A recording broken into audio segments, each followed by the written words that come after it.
This town is going after grant money in an effort to improve pedestrian safety by adding more sidewalks. The city of Gladewater has gone to great lengths to apply for that grant money. KLTV7's Bob Hallmark explains. The city of Gladewater is initially trying to get U.S. Department of Transportation grant money to add sidewalks along a stretch of Gay Avenue extending from the elementary school to the high school. We are looking for a planning and demonstration grant.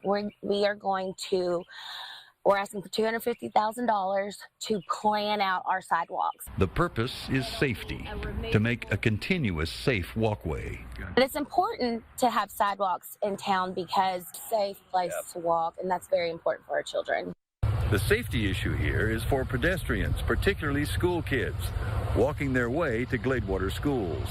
There is always people walking, and at dusk time you see the walkers out, trying to get their exercise in, and they're on the side of the road or up on the uneven pathways. Tidwell went through a lengthy process and a mountain of paperwork to apply for the Safe Streets for All grant through the U.S. Department of Transportation with the help of the local infrastructure hub.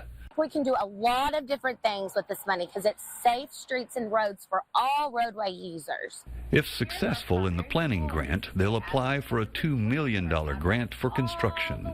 To actually put our sidewalks down, and we want to put sidewalks from the high school to our primary school. This funding will actually help us with crosswalks. Yeah, safety for our children. Bob Hallmark, KLTV 7 News.